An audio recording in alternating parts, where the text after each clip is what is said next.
بسم اللہ الرحمن الرحیم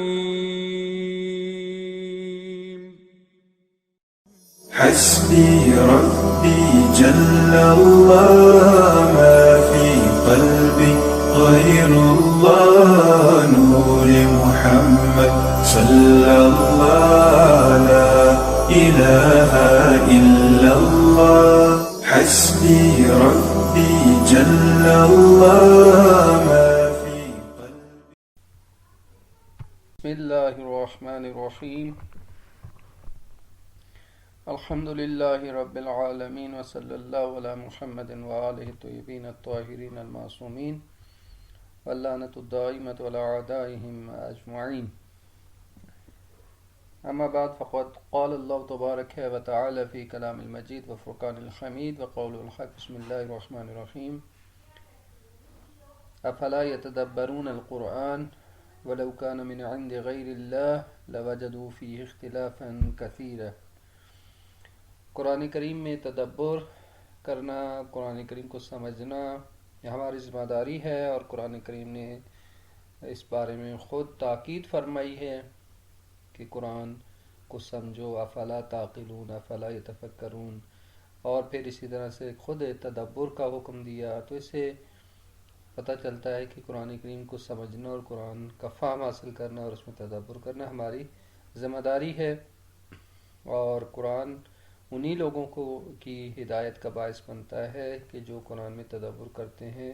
اور قرآن کو سمجھنے کی کوشش کرتے ہیں، تو قرآن کریم ان کے لیے رہنما ہے. قرآن کریم کے تفسیر کے حوالے سے سورہ یوسف ہم پڑھ رہے تھے. قرآن کریم کی سب سے بہترین صورت جس میں قرآنی خوبصورت قصے کو بیان کیا گیا، داستان کے اعتبار سے سب سے بہترین صورت ہے، اور جس میں ایک نبی خدا کے واقعے اور داستان کو پوری خوبصورتی کے ساتھ بیان کیا گیا، اور جس میں انسانی زندگی کے لیے بہت ساری عبرتیں اور بہت سارے درس موجود ہیں. اور اس پورے قصے میں اللہ تعالیٰ کی تدبیر، اللہ تعالیٰ کی حکمت اور اللہ تعالیٰ کی قدرت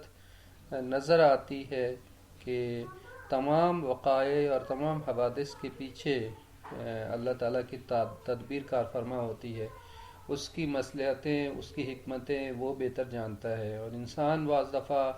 چھوٹی چھوٹی مشکلات اور مسائل میں جب مبتلا ہوتا ہے تو وہ کوسنے لگتا ہے، خدا کو نعوذ باللہ کوسنے لگتا ہے، حالات کو کوسنے لگتا ہے، لیکن اس کو پیچھے پتہ نہیں ہوتا کہ اس کے پیچھے کیا مصلحت کار فرما ہے، اور ممکن ہے کہ وہی آزمائش، وہی سختی، وہ مشکل اس کے لیے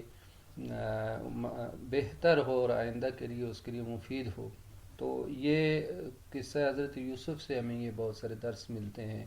اور قرآن نے یہ جو بیان کیا کہ آسان تکرہوا شیئا وہو خیر لکم وآسان تحبوا شیئا وہو شر لکم، کہ ممکن ہے تمہیں کوئی چیز ناپسند ہو لیکن حقیقت میں وہ تمہارے لیے بہتر ہو، اور یہ بھی ممکن ہے کہ تمہیں کوئی چیز پسند ہو لیکن تمہارے لیے وہ بری ہو، تمہارے حق میں بہتر نہ ہو. تو لہٰذا انسان کی مصلحتوں کو خدا تعالیٰ بہتر جانتا ہے، چونکہ وہ ہمارا خالق ہے، وہ ہمارا رب ہے، وہ ہمارا مربی ہے، اور لہٰذا اپنے امور کو خدا تعالیٰ کے سپرد کر دینا چاہیے. یعنی سورہ یوسف کا خلاصہ اگر کیا جائے تو یہ کہ خدا تعالیٰ کی تدبیر ہر طرف موجود ہے، اور تدبیر الہی موجود ہے، اور اپنے بندوں کے حق میں بہترین تدبیر فرماتا ہے. انسان عبودیت کی منزل پہ آ جائے اور اس کی بندگی کر لے، اپنے تمام امور کو اس کے واگزار کر دے، تو وہ انسان کے لیے بہترین تدبیر کرتا ہے. جیسے وہ بی بی زہرا سلام اللہ علیہ کا فرمان کہ فرمایا تھا کہ من اسعد الی اللہ اخلص عبادی، جو اپنے بہترین خالص ترین عبادت کو خدا کے سپرد کرتا ہے، خالص ترین عبادت کو خدا کی طرف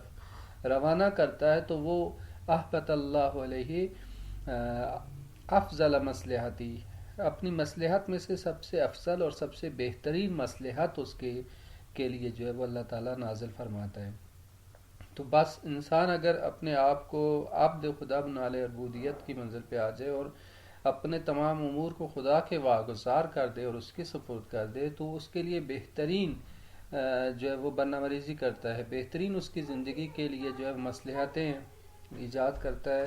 اور پھر انسان کو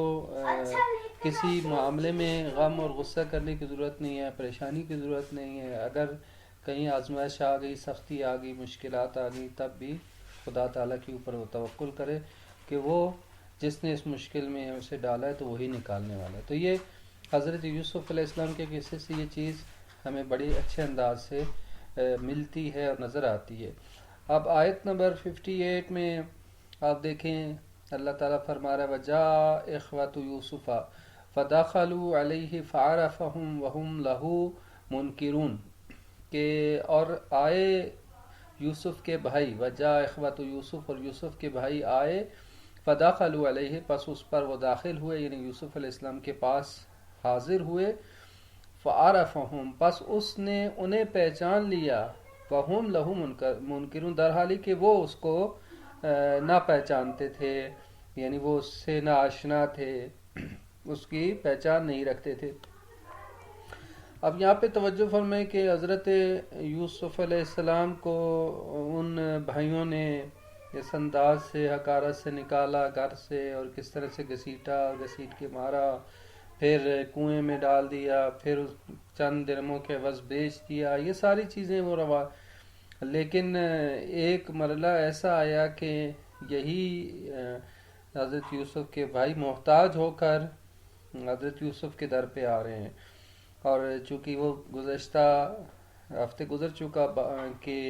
کس طرح سے حضرت یوسف علیہ السلام کو اللہ تعالیٰ نے زندان سے نکالا اور ایک اعلیٰ مقام عطا کیا، اور مصر کے خزانوں کے اوپر ان کو جو ہے وہ ذمہ داری دی گئی، اور عزیز مصر کے طور پر جو ہے وہ انہیں بیان کیا گیا کہ عزیز مصر کے طور پر جو ہے وہ ان کو قرار دیا گیا، اور وہ 7 سال جو ہریالی کا زمانہ تھا، 7 سال ہریالی کے زمانے میں خوب انہوں نے کاشت کی، فصلیں کاشت کی، ذخیرہ کی، تھوڑی مقدار لوگوں کو کہا گیا کہ تھوڑی مقدار میں آپ استعمال کریں، اور جو زیادہ سے زیادہ مقدار جو ہے وہ آپ بچائیں اور وہ حکومت کے پاس جو ہے وہ جمع کرائیں یا بیچ دیں، یا جس طرح سے وہ انہوں نے نوٹ کیا جو لوگ جمع کرا رہے تھے، تاکہ جو جمع کرا رہے تھے تو ان کو قحط سالی کے دوران میں مفت میں اور فری میں جو ہے وہ دوبارہ دی جائے گی، اور جو لوگ اس پہ راضی نہ ہوئے، چونکہ اتنا یقین نہیں تھا کہ کون سی قحط سالی کیا گیا، تو انہوں نے کہا کہ آپ اپنی جو باقی ماندہ جو گندم ہوگی اس کو ہمارے ہاں آپ بیچ دیں۔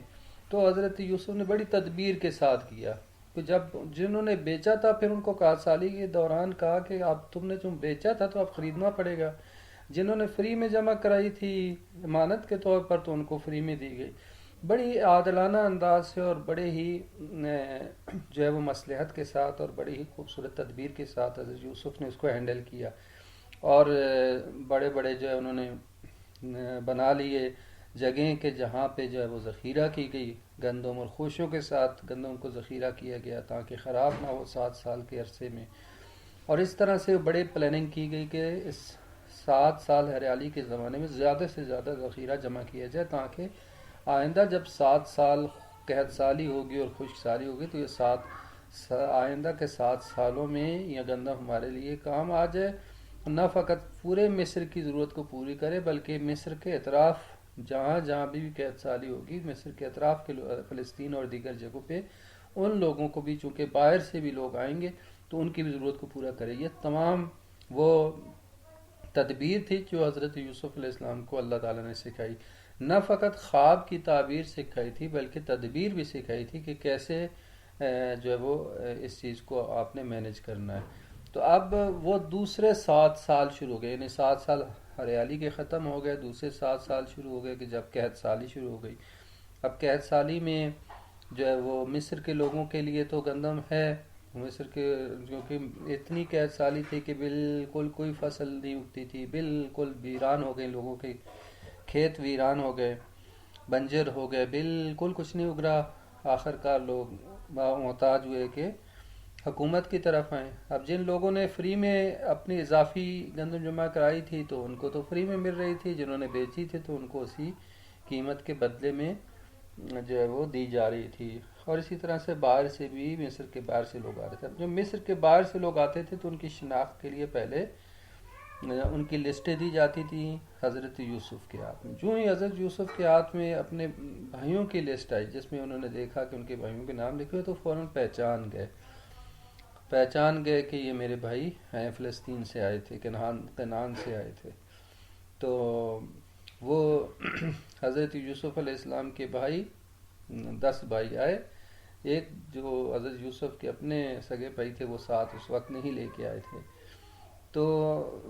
جو ہی حضرت یوسف علیہ السلام کو پتہ چلا تو حضرت یوسف نے انہیں پہچان لیا، لیکن وہ انہیں نہیں پہچانتے تھے. چونکہ آپ دیکھیں حضرت یوسف علیہ السلام کافی عرصہ ہو چکا تھا کہ جب وہ انہیں مصر سے نکالا گیا تھا اور پھر یہاں پہ کنعان سے، فلسطین سے نکالا گیا تھا اور پھر آ کے یہاں پہ آباد ہوئے. تو بہت عرصہ جو ہے وہ بیت چکا تھا، اس لیے حضرت یوسف علیہ السلام کو وہ نہیں پہچان سکے. اور پھر یہ کہ اگر فرض کیا تھوڑی بہت شباہت انہیں شکل سے محسوس بھی ہوتی، لیکن وہ اتنا بڑا یہ چیز احتمال بھی نہیں دے سکتے تھے کہ یوسف کہاں، کہ جس کو ہم نے غلام کے طور پر بیچا ہے، اور یہ عزیز مصر کا مرتبہ کہاں، کہ پورا ایک بہت بڑی سٹیٹ تھی مصر کی، امپراتوری تھی. تو وہ سوچ بھی نہیں سکتے تھے. 30 سے 40 سال کا عرصہ گزر چکا تھا. اس اعتبار سے بہت تعجب، مطلب وہ نہیں سوچ سکتے تھے کہ ایک تو یہ ہو سکتا ہے کہ یوسف اس مقام پہ ہوں، اور پھر اس وجہ سے وہ پہچان نہیں سکا. یوسف بھی جو ہے وہ خاص شاہی لباس کے اندر تھے جو بادشاہ پہنتے تھے، بادشاہوں کے وزیر پہنتے تھے. تو لہٰذا یوسف نے تو پہچان لیا لیکن وہ نہیں پہچان سکے. اور پھر یہ کہ حضرت یوسف نے بہرحال ان کے ساتھ بڑے احترام کا سلوک کیا اور ان کے لیے خاص اہتمام کیا. وہ بھی تعجب کر رہے تھے کہ باقیوں کے ساتھ تو اتنا احترام کے ساتھ برتاؤ نہیں کیا جا رہا ہے، ہمارے ساتھ کیوں اتنا احترام کے ساتھ برتاؤ کیا جا رہا ہے. ٹھیک ہے. تو پھر خیر انہوں نے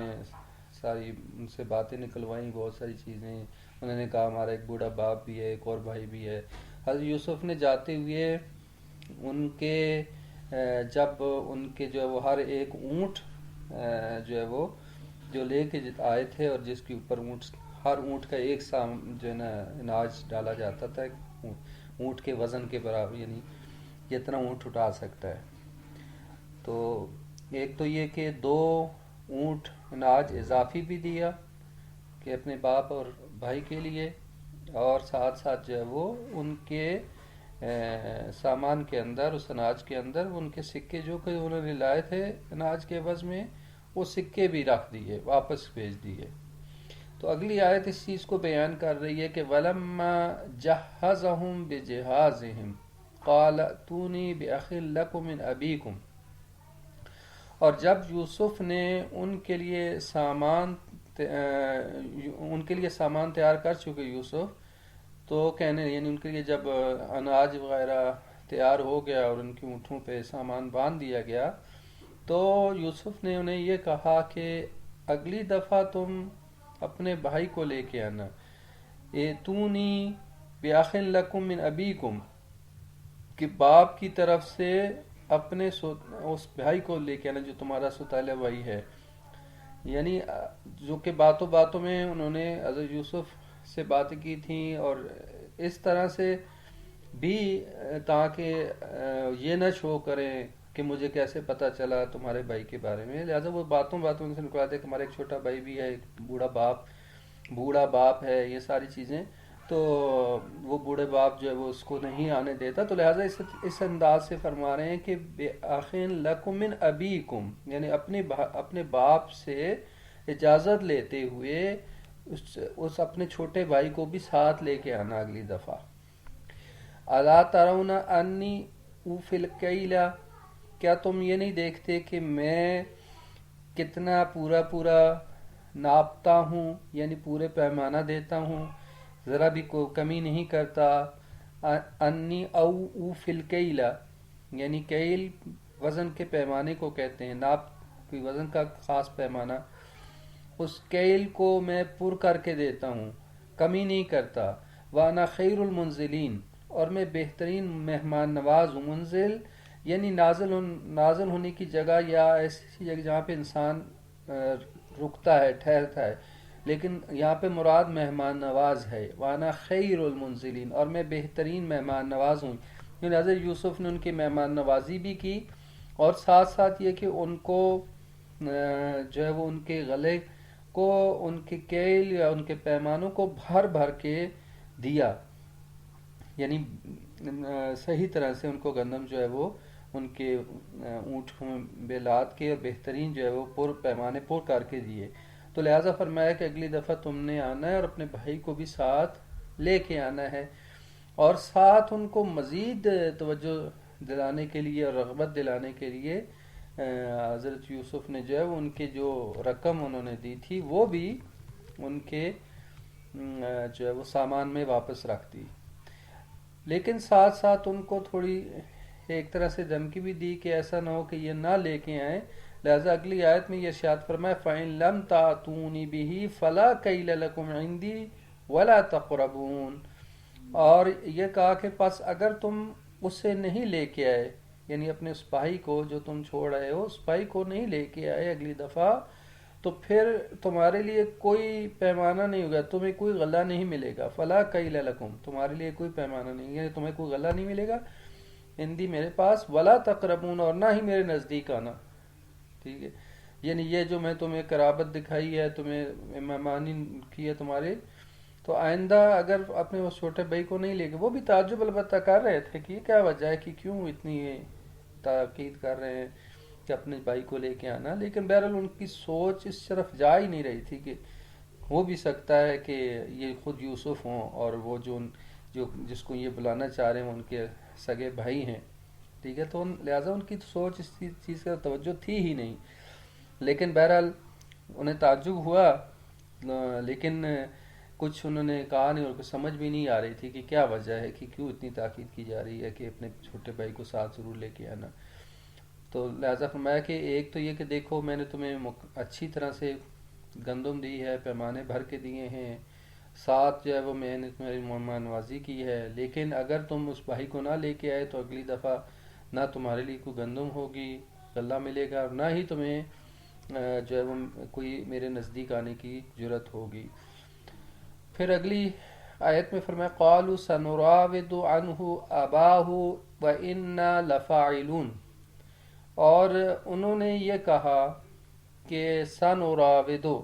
ان قریب ہم طلب کریں گے اسے، عنہ اباہ، اسے اس کے باپ سے طلب کریں گے، وإنا لفاعلون، اور بے شک ہم ایسا کر کے ہی رہیں گے۔ یعنی یہ ان تمام باتوں سے واضح ہو رہا ہے اور پتہ چل رہا ہے کہ وہ جو ہمارا باپ ہے وہ اس چھوٹے بھائی کو اپنے آپ سے جدا نہیں کرتا، اور ہمارے اوپر اعتماد بھی نہیں کرتا اس کے معاملے میں، اس کے بارے میں، لہٰذا اس انداز سے کہہ رہے سنراودو، ان قریب ہم مراودہ کریں گے، یعنی ڈیل کریں گے، معاملہ کریں گے اپنے باپ سے، اور کسی طرح سے ان کو آمادہ کریں گے کہ وہ اس کو ہمارے ساتھ بھیج دیں، وَإِنَّا لَفَاعِلُونَ، اور ہم ایسا کر کے رہیں گے، ٹھیک ہے۔ لالچ میں بھی آ گئے کہ ہمیں جو ہے وہ گندم مل رہی ہے اور اتنا مہمان نوازی بھی ہو رہی ہے، تو لہٰذا یہ کہنے لگے کہ کسی نہ کسی سے ضرور ہم اپنے اس چھوٹے بھائی کو لے کے آئیں گے، اور اپنے باپ سے جو ہے وہ ان کو اجازت لے کر کوشش کریں گے لانے کی، اور ہم بھرپور کوشش کریں گے اور ایسا کر کے رہیں گے، ٹھیک ہے۔ تو ان کے لب و لہجے سے یہ ساری چیزیں پتہ چل رہی ہیں کہ ان کے باپ جو ان کے اوپر اعتماد نہیں کر رہے، اس چھوٹے بھائی کو نہیں بھیج رہے ان کے ساتھ، وہ اپنے آپ سے ان کو جدا نہیں کر رہے، ٹھیک ہے۔ اور اس کی وجہ ذریعہ واضح تھی کہ جب سے حضرت یوسف علیہ السلام گم ہوئے تھے تو ایک تو باپ کا کہ جو اعتماد تھا ان تمام 10 بھائیوں کے اوپر سے اٹھ گیا تھا، باپ کا اعتماد اٹھ گیا تھا، اور جس کی وجہ، اور دوسرا یہ کہ چھوٹے بھائی اب جو حضرت یوسف علیہ السلام سے محبت اور وہ تھا، اب وہ اس محبت کو اپنے ان کے چھوٹے بھائی کے اندر جو ہے وہ محسوس کرتے تھے، تو ان کو اپنے آپ سے دور نہیں کرتے تھے، نہ اپنے بیٹوں کے اوپر اعتماد کرتے تھے اور نہ ان کو اپنے آپ سے دور کرتے تھے، اپنے ساتھ رکھتے تھے. تو اس وجہ سے جو ہے وہ یہ تمام باتیں اس چیز کی طرف عکاسی کر رہی ہیں کہ ہم بھرپور کوشش کریں گے کہ اپنے باپ کو منا لیں اور ان کو آمادہ کریں کہ وہ اس کو ہمارے ساتھ بھیج دے. اگلی آیت میں ارشاد فرمایا کہ وقال لفتيانه اجعلوا بضاعتهم في رحالهم لعلهم يعرفونها اذا انقلبوا الى اهلهم لعلهم يرجعون.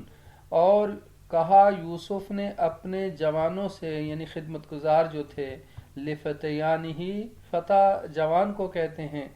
یعنی جو معمولاً ان نوجوانوں یا جوانوں کو خدمت کے طور پر رکھا جاتا تھا یا غلام جو تھے، تو حضرت یوسف نے اپنے خدمت گزاروں سے کہا کہ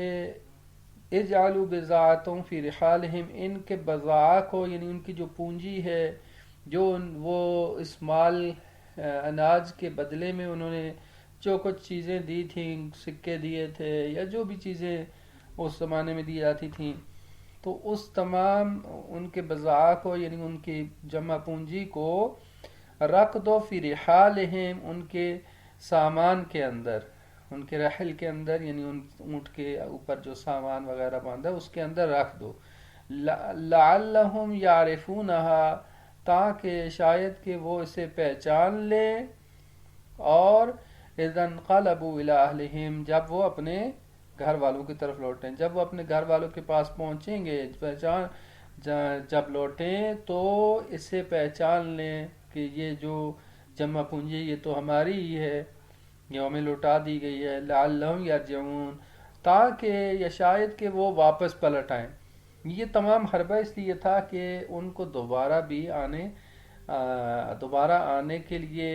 ایک تو لالچ دی جائے، اور یہ کہ وہ اپنے بھائی کو بھی ضرور لے کے اگلی دفعہ. یہ حضرت یوسف علیہ السلام نے تدبیر، تو لہٰذا ان کا جو جمع پونجی تھی یا جو کچھ ان کا جو رقم لے کے آئے تھے وہ بھی ان کے سامان میں رکھ دیا گیا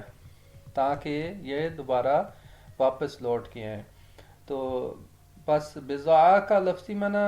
یہی ہے کہ مال کا وافر حصہ، اس کو بضاعہ کہا جاتا ہے. تجارت کے لیے جو حصہ الگ کر لیا جاتا ہے اس کو بضاعہ کہا جاتا ہے. تو یہاں مراد جمع پونجی ہے. اور رحال جو ہے، رحل جس کو اونٹ کے اوپر باندھا جاتا ہے اور اس پر سوار ہوا جاتا ہے اس کو کہا جاتا ہے رحال. اور یہاں پر اونٹ کے اوپر باندھے والے سامان کو مجازن جو ہے رحال کہا گیا. اس سامان کے اندر ان کا جو ہے وہ جمع پونجی کو رکھ دیا جائے. تو اس طرح سے حضرت یوسف علیہ السلام نے یہ کام کیا تاکہ یہ لوگ دوبارہ واپس لوٹ کے آئیں اور اپنے بھائی کو بھی ساتھ لے کے آئیں. اگلی آیت میں ارشاد فرمایا فَلَمَّا رَجَعُوا إِلَىٰ أَبِيهِمْ قَالُوا يَا أَبَانَا مُنِعَ مِنَّا الْكَيْلُ. جو ہی اپنے باپ کے پاس لوٹ کے آئے تو کہنے لگے، رجعوا الی ابیہم، اپنے باپ کے پاس لوٹے، قالو کہنے لگے یا ابانا، اے ہمارے بابا، منع منا الکیل، ہم سے غلے کی ہم پر بندش ہو گئی. اب دیکھیں ان لوگوں کی نفسیات اور ان لوگوں کا طریقہ کار کس طرح عجیب ہے کہ ابھی یہ غلہ لے کے آ رہے ہیں، ابھی یہ پہنچتے ہیں، بجائے اس کے کہ کہیں الحمدللہ بہت خدا کا شکر ہے بابا جان، ہمیں بہت اچھا جو ہے گندم ملی ہے، ہمیں بھر بھر کے جو ہے وہ پیمانے دیے گئے ہیں، ٹھیک ہے. ابھی سے آ کے انہوں نے واویلا شروع کر دیا، وہ اگلی دفعہ ہمیں نہیں ملے. کیوں؟ اگلے کے لیے زمینہ سازی کرنے کے لیے، آئندہ کی.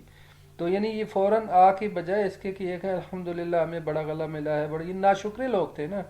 یعنی یہ برادران حضرت یوسف انتہائی ناشکرے کہ ان کی عادت یہ تھی. کیا کہہ رہے ہیں؟ قالو کہنے لگے یا ابانا، اے ہمارے بابا، منع منا الکیل، ہم سے غلہ بند کر دیا گیا ہے، ہمیں ہمارے اوپر بندش کر دی گئی ہے، ہمیں نہیں ملے گا، یعنی گویا کہ ابھی بھی نہیں ملا. فارسل معنا اخانا، پس تو بھیج دے ہمارے ساتھ ہمارے بھائی کو، ابھی پہنچے ہیں، ٹھیک ہے، تو ابھی سے بات کی، فوراً اگلی پلاننگ شروع کر دی. فارسل معنا، پس تو بھیج دے ہمارے ساتھ ہمارے اس چھوٹے بھائی کو، نقتل، تاکہ ہم غلہ حاصل کر سکیں، ہم کیل حاصل کر سکیں، وَإِنَّ لَهُ لَحَافِظُونَ، اور بے شک ہم اسی کی حفاظت بھی کرنے والے ہیں، ہم اس کی بہترین حفاظت کریں گے. تو یعنی پہنچتے ہی انہوں نے اگلے سفر کی پلاننگ بھی شروع کر دی. راستے میں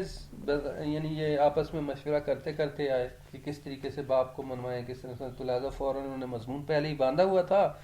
اور جو ہی پہنچے، وجہ اس کے کہ یہ کہیں کہ ہم بڑا اچھا سفر رہا، بہت ہم بہترین مہمان نوازی کی گئی ہماری، اور بہترین ہمیں غلہ دیا گیا، اور شکر کہ خدا کا شکر بجا لائیں. یہ نہیں فوراً آتے کہ ہمیں تو ہماری تو غلے کی بندش ہو گئی ہے، ہمیں کچھ نہیں ملے گا، یہ نہیں ہوگا، وہ نہیں ہوگا، اب آپ کو بھیجنا پڑے گا اس کو ساتھ ہمارے. تو یعنی پہلے سے ہی انہوں نے اگلی سفر کے لیے پلاننگ یہیں سے شروع کر دی. اور پھر جا کے انہوں نے اپنے رکھے اناج وغیرہ. تو فرمایا اگلی آیت میں، قال هل آمنکم، اب حضرت یعقوب علیہ السلام کا کیا رد عمل ہے ان لوگوں کے مقابلے میں. تو حضرت یعقوب علیہ السلام فرماتے ہیں کہ قال، اور وہ بولے، یعنی حضرت یعقوب بولے، هل آمنکم علیہ، کیا میں تم پر اعتماد کروں اس کے معاملے میں، یعنی یوسف کے بھائی بنیامین کے بارے میں تم پر میں اعتماد کر لوں، الا کما آمنتکم علی اخیہ، اس طرح سے کہ جس طرح میں نے تم پر اعتماد کیا اس کے بھائی کے بارے میں، یعنی یوسف کے بارے میں، من قبل، اس سے پہلے، کیا جس طرح سے میں نے یوسف کے معاملے میں تم پر اعتماد کیا تھا، اس طرح سے میں اس پر بھی، اس کے معاملے میں بھی تم پر اعتماد کر لوں. کیا تم یہ توقع رکھتے ہو مجھ سے؟ یعنی حضرت یعقوب نے طبی طور پر وہی جواب دیا کہ کیسے ممکن ہے، تم نے یوسف کو لے کے گئے، بڑی قسمیں کھا کے لے کے گئے تھے کہ ہم اس کی حفاظت کریں گے، یہ کریں گے، وہ کریں گے، لیکن اب آج تک یوسف واپس نہیں آیا، اور اب تم یوسف کے بھائی کے پیچھے پڑ گئے ہو، اور یہ کہنے لگے ہو کہ یوسف کے بھائی کو ہمارے ساتھ بھیج دو تاکہ ہم ساتھ لے کے جائیں، اور ہم بڑی اس کی حفاظت کرنے والے ہیں. لیکن پھر فرمایا فاللہ خیر حافظہ، تمہارے اوپر کوئی اعتماد نہیں مجھے کہ تم حفاظت کرو گے، نہیں، اللہ بہترین حفاظت کرنے والا ہے. فاللہ خیر حافظہ، پس اللہ بہترین حافظ ہے. وہو ارحم الراحمین، اور وہی بہترین رحم کرنے والا ہے. میں تمہارے اوپر کوئی اعتماد نہیں کر سکتا. تو یعنی اگر مجھے اعتماد کرنا ہے تو خدا پر ہی کر سکتا ہوں. یعنی تم پر میں نے گزشتہ اعتماد کیا، اور اس کا نتیجہ یہ نکلا کہ یوسف ابھی تک مجھے نہیں ملے، لہٰذا میں تم پر اعتماد نہیں کر سکتا. اگر میرا اعتماد ہے تو فقط اللہ کے اوپر ہے، اللہ ہی بہترین حفاظت کرنے والا ہے، تم حفاظت کرنے والے نہیں ہو. یہاں پہ بھی توکل اور اللہ تعالیٰ کے حضور میں اعتماد کرنے کا درس مل رہا ہے. اگلی آیت میں ارشاد فرمایا کہ اب یہ باتیں حضرت یعقوب کے ساتھ ان کی ہو گئیں، جا کے انہوں نے اپنی فیملیز میں جا کے اپنا غلہ اور اپنا اناج کو کھولا. جو ہی اپنے اناج کو کھولا، وَلَمَّا فَتَحُوا مَتَاعَهُمْ وَجَدُوا بِضَاعَتَهُمْ رُدَّتْ إِلَيْهِمْ، جو ہی انہوں نے اپنا سامان کھولا تو کیا پایا، انہوں نے دیکھا، وَجَدُوا، انہوں نے پایا، بِضَاعَتَهُمْ، اپنے پونجی کو، اپنے وہ جو کچھ مال و اسباب اور اپنی تجارت کے لیے جو غلے کے اور اناج کے عوض میں لے کے گئے تھے پیسے، اس کو واپس پونجی کو، جمع پونجی کو انہوں نے اس غلے کے اندر پایا. ردت الیہم، کی جو ان کو کی طرف لوٹا دی گئی تھی. قالوا، تو اب یہ بڑے خوش ہو گئے کہ یہ کیا ہوا جی، ہمارے پاس وہ اناج بھی آ گیا اور جو کچھ جمع پونجی ہم لے کے گئے تھے وہ بھی ہمیں واپس لوٹا دی گئی. تو لہٰذا وہ دوبارہ بھاگتے بھاگتے دوڑتے دوڑتے اپنے والد صاحب کے باپ کے پاس آئے اور کہنے لگے، قالوا یا ابانا، انہوں نے کہا اے ہمارے بابا، ما نبغی، ہمیں اور کیا چاہیے، ما نبغی، ہمیں کیا چاہیے، حاضی بضاعتنا، یہ ہماری جمع پونجی بھی ہے، ردت الینا، جو ہمیں لوٹا دی گئی، یعنی ہمیں ہمیں اناج بھی مل گیا اور یہ جمع پونجی بھی ہمیں لوٹا دی گئی ہے. وَنَمِيرُ أَهْلَنَا وَنَحْفَظُ أَخَانَا. اب دوبارہ ایک اور موقع مل گیا ان کو اپنی بات کو ثابت کرنے کے لیے اور آئندہ کے سفر میں اپنے بھائی کو ساتھ لے جانے کے حوالے سے دوبارہ انہوں نے وہی تاکید کی اور یہ کہنے لگے کہ دیکھیں یہ ایک اور چیز مل گئی ہمیں کہ ہماری جمع پونجی بھی ہمیں مل گئی اور ہم اپنے اہل و عیال کے لیے غلہ بھی لائیں گے. وَنُمِيرُ أَهْلَنَا یعنی ہم اپنے اہل کے لیے جائیں گے اور غلہ لے کے آئیں گے. وَنَحْفَظُ أَخَانَا اور اپنے بھائی کی بھی حفاظت کریں گے. وَنَزْدَادُ كَيْلَ بَعِيرٍ اور ایک اور فائدہ یہ ہوگا کہ ہم جب اس بھائی کو ساتھ لے کے جائیں گے تو ایک اونٹ کا بوجھ بھی اضافی ہو جائے گا. یعنی ایک اور اونٹ کا بوجھ زیادہ یعنی بوجھ سے مراد نہیں غلہ ایک اور اونٹ کا بوجھ غلہ زیادہ لے کے آئیں گے. وَنَزْدَادُ اور اضافہ کریں گے ہم کیل بعیر ایک اونٹ کے جو ہے وہ کیل کا یا ایک اونٹ کے غلے کا کہ جب یہ ایک بھائی جائے گا تو ساتھ ساتھ ایک اور اونٹ کا غلہ بھی ہمارے پاس اضافی آ جائے گا. ذالک کیل یسیر اور یہ غلہ ہے جو انتہائی آسانی سے حاصل ہونے والا ہے. یعنی ہم جیسے اتنی آسانی سے لے کے آگے ہیں اسی طرح سے اگلی دفعہ جو ہے ہمارا بھائی بھی ساتھ جائے اور اس طرح سے ہمیں ایک اضافی غلہ بھی مل جائے گا. تو یہ جو ہے وہ برادران یوسف کو اس طریقے سے جو ہے وہ ہو گیا کہ ہم کس طریقے سے اپنے باپ کو آمادہ کریں. تو لہٰذا انہوں نے مختلف طریقے سوچنے شروع کر دیے اور تاکہ کسی نہ کسی طرح سے اپنے باپ کو آمادہ کر لیں اور تاکہ یوسف کے بھائی کو ہمارے ساتھ بھیج دیں. اور جب انہوں نے دیکھ لیا کہ وہ ہماری جمع پونجی بھی ہمیں واپس لوٹا دی گئی ہے تو پھر ان کو اور زیادہ جو ہے وہ لالچ بھی آ گئی اور دوبارہ جو ہے وہ اس چیز کی طرف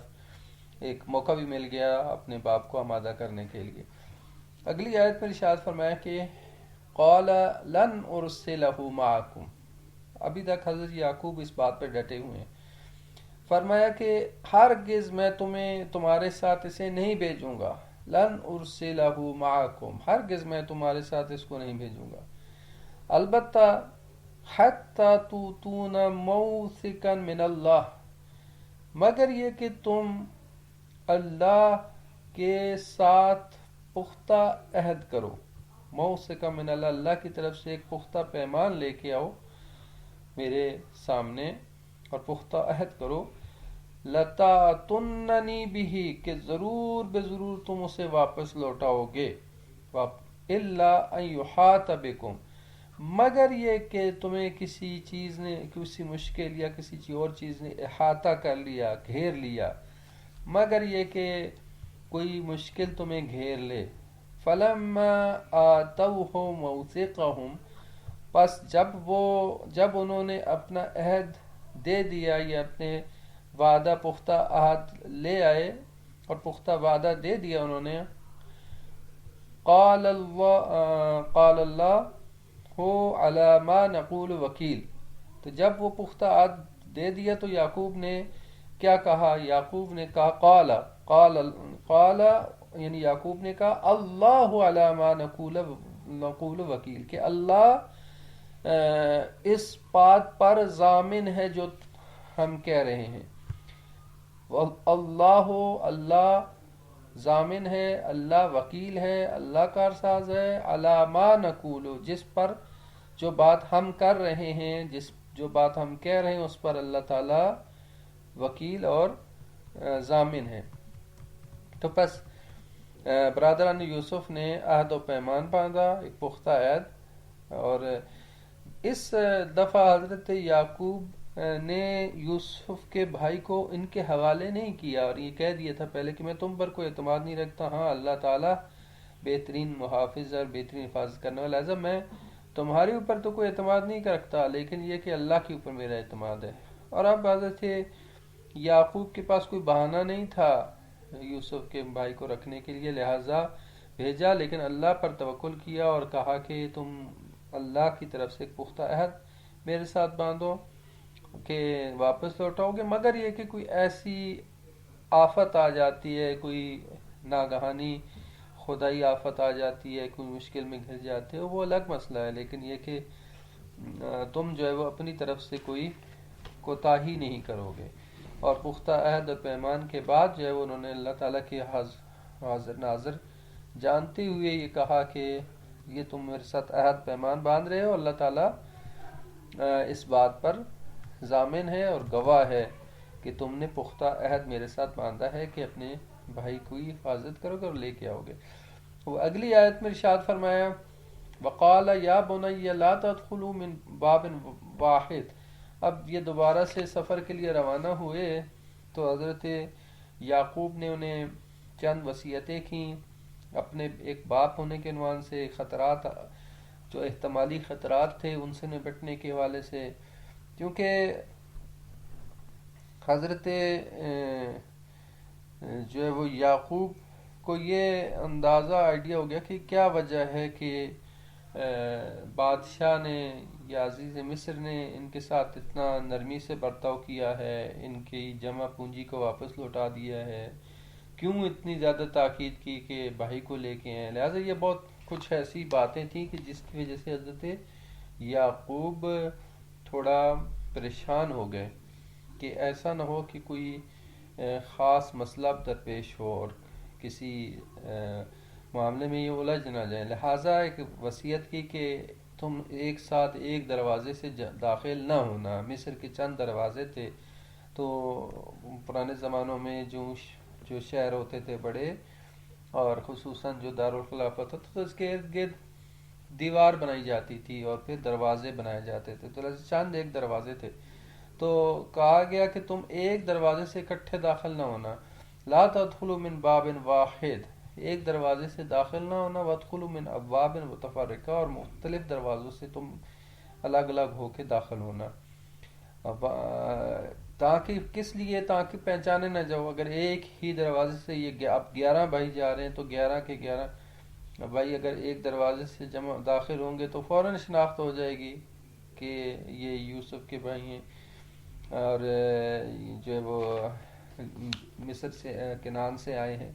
لہٰذا کا الگ الگ دروازوں سے داخل ہونا تاکہ شناخت نہ ہو جائے۔ وما اغنی عنکم من اللہ من شیء، اور میں تمہیں اللہ کے تدبیر سے یا اللہ کے حکم سے ذرا سا بھی بے نیاز نہیں کر سکتا، کیونکہ اللہ تعالیٰ کا جو فیصلہ ہے وہ تو حتمی ہے، لیکن میں تمہیں ایک نصیحت ہی کر سکتا ہوں۔ وما اغنی عنکم من اللہ من شیء، یعنی میں اللہ تعالیٰ کے مقابلے میں تمہارے لیے کچھ بھی نہیں کر سکتا۔ یہ تدبیر اور یہ کام جو ہے، کچھ اللہ تعالیٰ نے اگر کوئی فیصلہ کر لیا ہے تو پھر کچھ نہیں بنے گا، لیکن یہ کہ میں تمہیں ایک نصیحت کر رہا ہوں۔ ان الحکم الا للہ، حکم تو فقط اللہ ہی کا چلتا ہے، یعنی جو اللہ کا فیصلہ ہوگا وہی ہوگا۔ علیہ توکل، تو میں نے اسی پر بھروسہ کیا، وعلیہ فلیتوکل المتوکلون، اور اسی پر توکل کرنے والوں کو توکل کرنا چاہیے، بھروسہ کرنے والوں کو اسی پر بھروسہ کرنا چاہیے۔ تو اب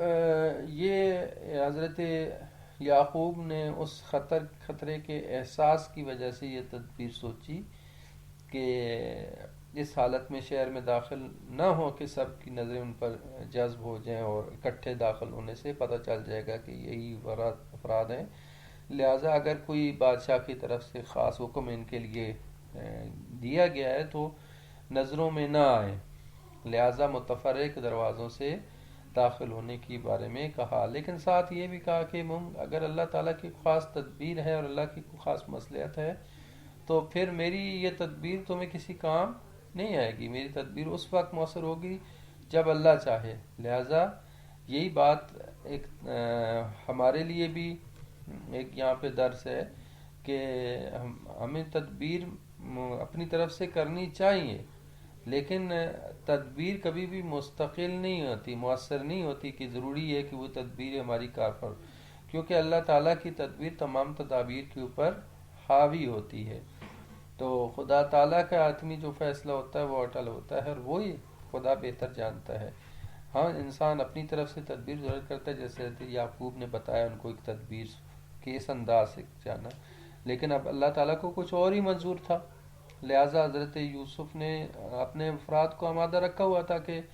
کہیں سے بھی جس دروازے سے بھی داخل ہوں گے یہ 10-11 بھائی تو ضرور مجھے اطلاع دینا۔ لہذا اگرچہ وہ الگ الگ دروازوں سے داخل ہوئے، لیکن بالآخر ان کو جو ہے وہ پیغام پہنچ گیا کہ یہ لوگ جو ہے الگ الگ دروازوں سے داخل ہوئے اور یہ افراد ہیں اور یہ مصر سے جو ہے کنعان سے آئے ہوئے لوگ ہیں۔ تو اب اگلی آیت میں ارشاد فرمایا کہ وَلَمَّا دَخَلُوا مِنْ حَيْثُ أَمَرَهُمْ أَبُوهُمْ، اور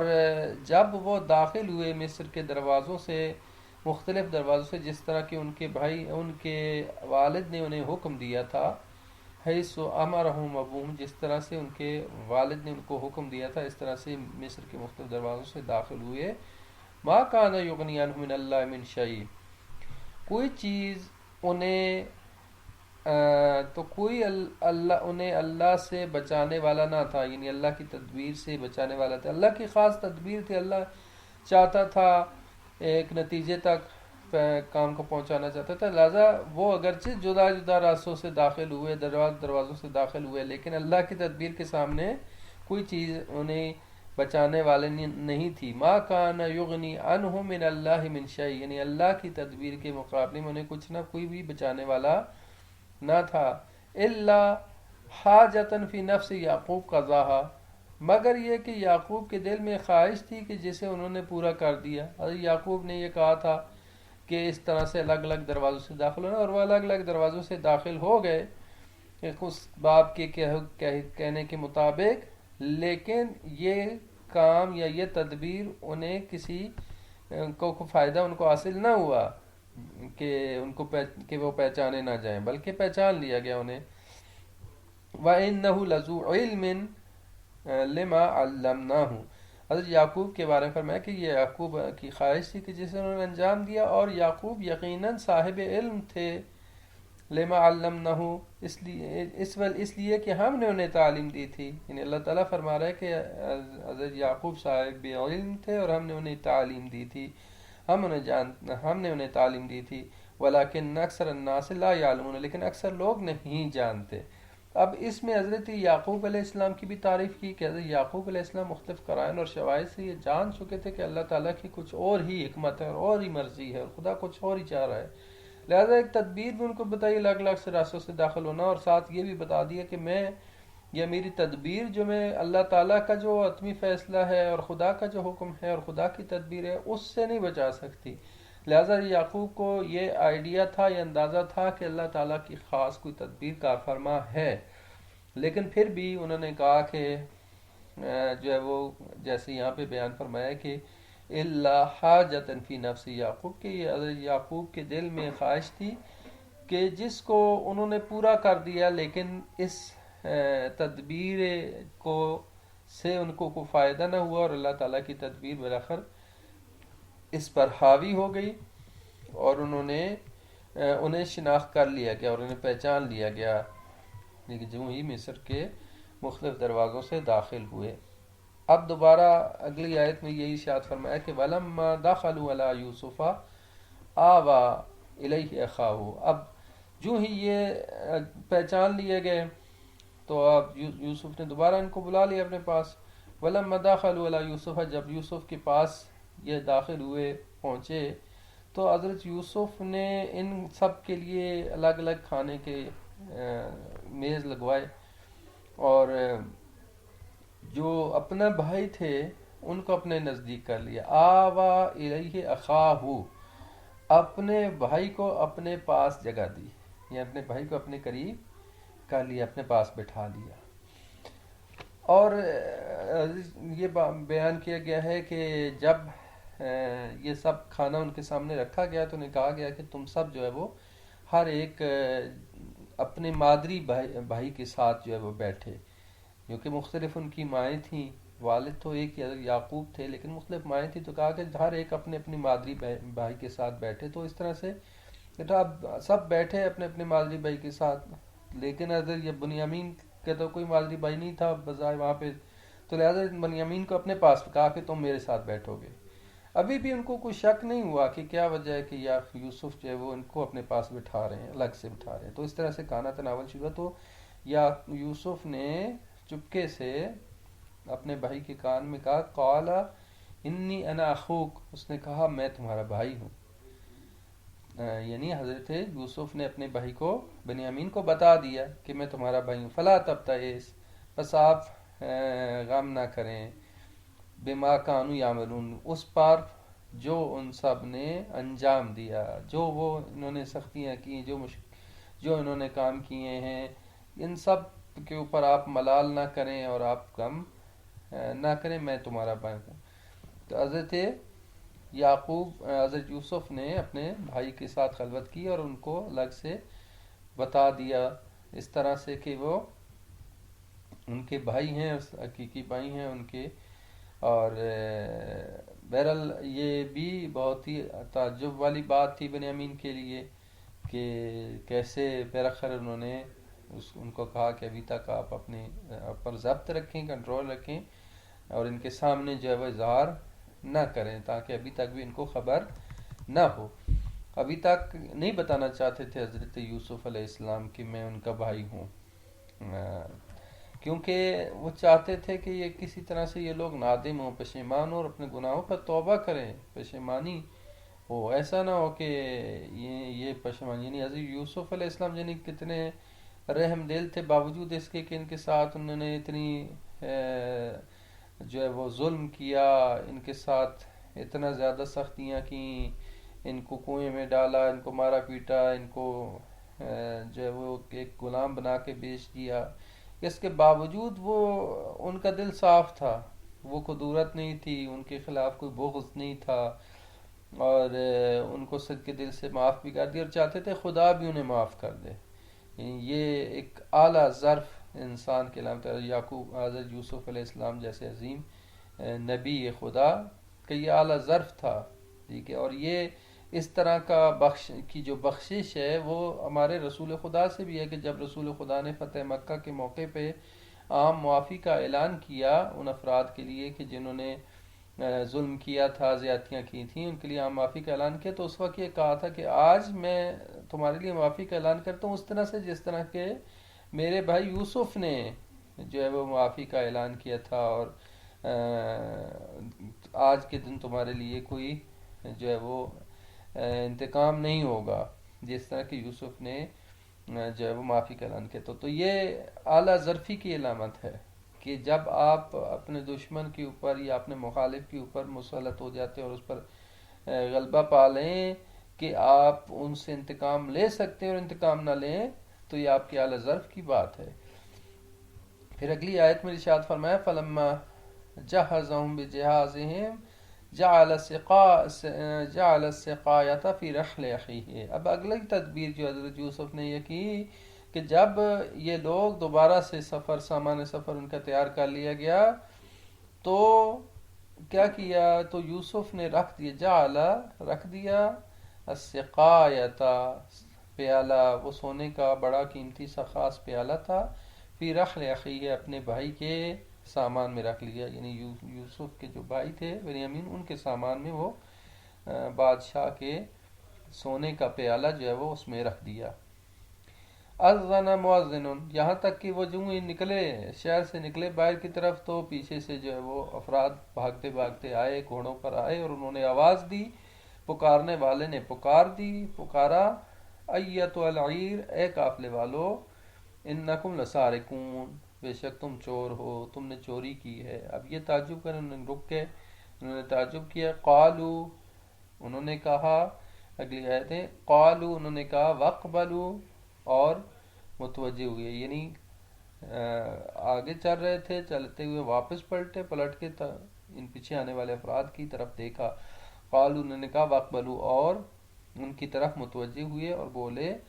ماذا تفقدون، کیا چیز تم ڈھونڈ رہے ہو اور کیا چیز تم نے کھو دی ہے. تو انہوں نے جو افراد آئے تھے گھوڑوں پہ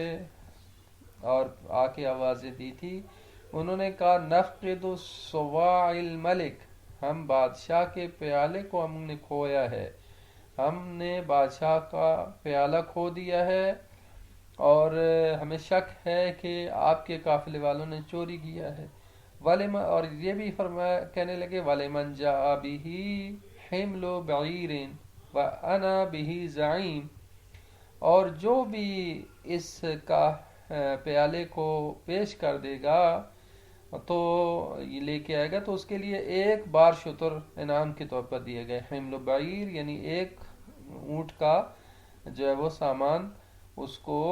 انعام کے طور پر دیا جائے گا. وانا بھی زعیم اور میں اس بات کا ضامن بھی ہوں. جو فرض جو ہے وہ آیا تھا ڈھونڈنے کے لیے. تو یہ بہرحال ایک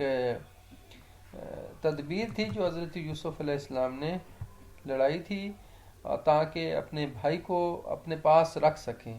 اور انہیں نہ جانے دیں. کس طریقے سے اپنے بھائی کو اپنے پاس رکھ لیں. اگلی آیت میں ارشاد فرمایا قالوا تاللہ لقد علمتم ما جئنا لنفسد فی الارض وما كنا سارقین. انہوں نے کہنے لگے یوسف علیہ السلام کے بھائی جتنے بھی افراد تھے وہ کہنے لگے خدا کی قسم تاللہ یعنی خدا کی قسم لقد علمتم بتحقیق تم جانتے ہو کہ ما جینا ہم نہیں آئے ہیں لنفسد فی الارض کی زمین میں فساد پھیلائیں. ہم فسادی لوگ نہیں ہیں. ہم اس لیے یہاں پہ نہیں آئے کہ زمین میں فساد پھیلائیں. وما كنا سارقین اور نہ ہی ہم چور ہیں. ہم تو اپنے اناج لینے کے لیے آئے تھے غلہ لینے کے لیے آئے تھے اور دیکھ رہے ہم شریف لوگ ہیں اور ہم کو فساد پھیلانے کے لیے نہیں آئے کوئی غلہ لینے کوئی چوری نہیں کرنے آئے. تو کیسے ہو سکتا ہے ہم چوری کریں. تو بہرآخر اگلی آیت میں ارشاد فرمایا قالوا ما فما جزاؤہ ان کنتم کاذبین. تو کہا کہ انہوں نے کہا کہ اچھا ٹھیک ہے کوئی بات نہیں. اب یہ کہو کہ بتاؤ کہ اگر تم میں سے کوئی چور نکلا تو بتاؤ کہ اس کی کیا سزا ہے. فما جزاؤہ بس اس کی کیا سزا ہوگی. ان کنتم کاذبین اگر تم جھوٹے ہو اگر تم جھوٹے ثابت ہوئے تو بتاؤ کہ اگر تم میں سے کوئی چور نکلا تو اس کی کیا سزا ہوگی. یعنی انہی سے چور کی سزا بھی تجویز کرانا چاہتے تھے. تو اگلی آیت میں ارشاد فرمایا قالوا انہوں نے کہا یعنی یوسف کے بھائیوں نے کہا جزاؤہ من وجد فی رحلہ کہ اس کی سزا یہ ہے کہ جس کے سامان میں سے وہ ملا یعنی وہ پیالہ بادشاہ کا پیالہ ملا فہو جزاؤہ بس وہی اس کی جزا ہے. یعنی اس کو سزا کے طور پر رکھ لیا جائے غلام بنا لیا جائے. کذالک نجزی الظالمین ہم ظالموں کو ظلم کرنے والوں کو اس طرح سے جزا دیتے ہیں. اچھا اب یہ چونکہ حضرت یوسف کو پتہ تھا کنعان کے لوگوں میں یہ چیز رائج تھی فلسطین میں یہ چیز رائج تھی اور ان کا قانون یہ تھا کہ اگر کوئی چوری کرتا تھا اور پتہ چل جاتا تھا کہ اس چور ہے اور تو اس چور کو جو ایک مدت کے لیے غلامی کرنی پڑتی تھی. اس کی جس کی چوری اس نے کی تھی تو وہ اس کا غلام بن جاتا تھا. اور یہ جو ہے وہ بالآخر ایک خاص تدبیر تھی جو کہ حضرت یوسف علیہ السلام کے ذہن میں تھی اور اس تدبیر کے ذریعے سے حضرت یوسف چاہتے تھے کہ انہیں بھائی کو ڈالے اور خود انہی سے چور کی سزا بھی تجویز کرائی. کہا کہ اگر سامان سے چوری جس کے سامان سے نکلے گا تو اس کی سزا یہ ہے کہ وہ جس کے سامان سے نکلے گا وہی اس کی جزا ہے یعنی وہی اسی کو سزا کے طور پر رکھ لیا جائے گا. تو ہم تو اپنے ملک میں یا اپنے علاقے میں اسی طرح سے ظالموں کو سزا دیتے ہیں. یہ اب انہوں نے خود سزا تجویز کر دی. اور یہ حضرت یوسف علیہ السلام کو پتہ تھا کہ ان شریعت ابراہیمی میں بھی یہ سزا تجویز کی جاتی تھی. یعنی نہ صرف یہ کہ کنعان میں یہ تھی بلکہ شریعت ابراہیمی میں چور کی سزا یہی تھی کہ صاحب مال جو ہے وہ چور کو اپنا غلام بنا لے. پر بس اگلی آیت میں یہ بیان کیا گیا کہ اب انہوں نے تلاش کرنا شروع کیا. فبدا بأوعیتہم قبل وعاء اخیہ پس انہوں نے شروع کیا ابتدا کی تلاش کرنی بأوعیتہم یعنی ان بھائیوں کے تھیلے اوعیہ یعنی تھیلے کو کہتے ہیں ان کے تھیلوں سے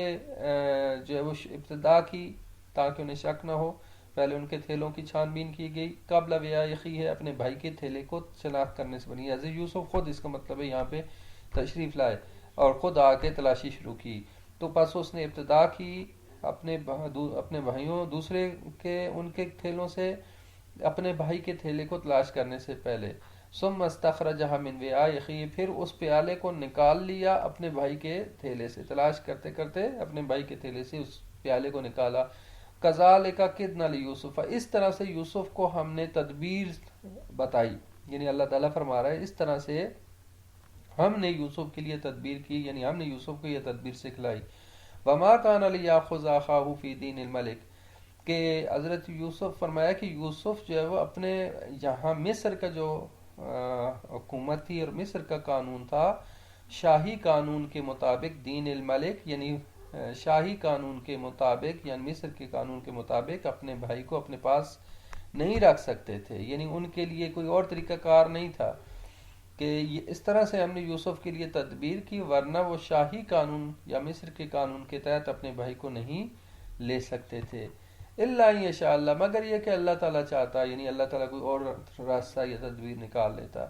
نرفع درجات من نشاء، ہم جس کے چاہتے ہیں درجات کو بلند کرتے ہیں. وفوق کل ذی علم علیم، اور ہر صاحب علم سے اوپر والا تر ایک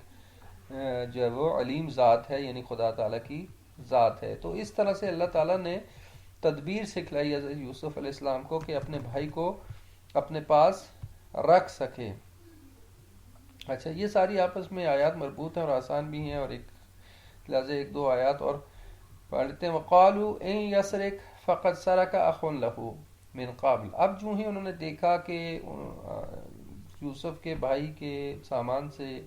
وہ پیالہ نکل آیا ہے، تو انہوں نے کہا ان یسرق، اگر اس نے چوری کی ہے تو فقد سرق اخ له، تو بالتحقیق چوری کی ہے اس کے بھائی نے بھی اس سے پہلے، یعنی حضرت یوسف کی طرف بھی چوری کی نسبت دی. تو یہ معاملہ کیا معاملہ تھا؟ بچپن میں حضرت یوسف علیہ السلام کی جو پھوپھی تھی، حضرت یعقوب کی جو بہن تھی، ان کو بہت زیادہ یوسف سے محبت اور تھا. وہ چاہتی تھیں حضرت یوسف کو اپنے پاس رکھنا، لیکن حضرت یعقوب نہیں رکھنا، مطلب اپنے پاس سے ان کو نہیں دور کرنا چاہ رہے تھے. تو انہوں نے ایک تدبیر سوچی تھی، اور اس طریقے سے جو ہے وہ حضرت یوسف کو ایک جو کمر بند تھی حضرت اسحاق کی، جو ان کو وراثت میں ملی تھی، وہ انہوں نے کمر بند جو ہے حضرت یوسف کے کو باندھ دی. اور بعد میں جب یوسف کے اپنے باپ کے پاس، تو انہوں نے شور شروع کر دیا کہ میری تو چوری ہو گئی.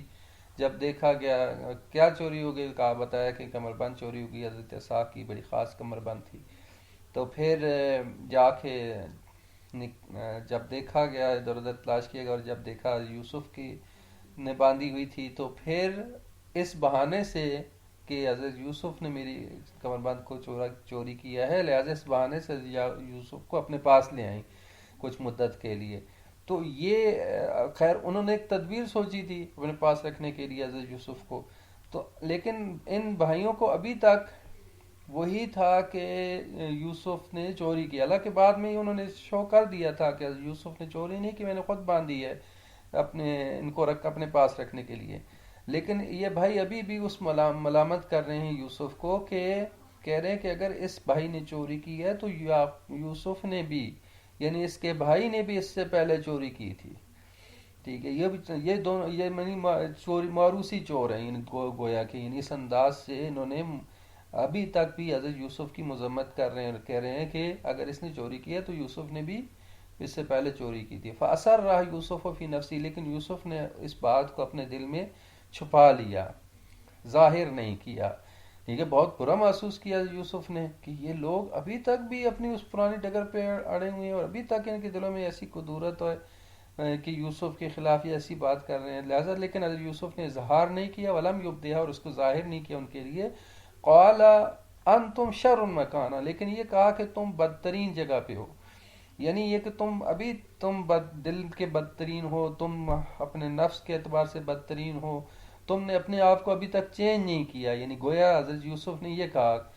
انتم شر مکانا، تم بدترین لوگ ہو. یعنی ظاہراً یہ کہا کہ تمہارے سے چوری ہوئی ہے، تم نے چوری کی ہے، تم بدترین لوگ ہو، لیکن حقیقتاً اس بات کی طرف اشارہ کیا کہ تم لوگ ابھی تک بھی اسی ڈگر پہ چل رہے ہو، اور اسی اپنے نفس کے اندر جو ہے مگن ہو، اور ابھی تک تم اپنے نفس کی اصلاح نہیں کر سکے. انتم شر مکانا، تم بدترین مکان اور تم بدترین جگہ پہ ہو. واللہ اعلم بما تصفون، اور اللہ بہتر جانتا جو تم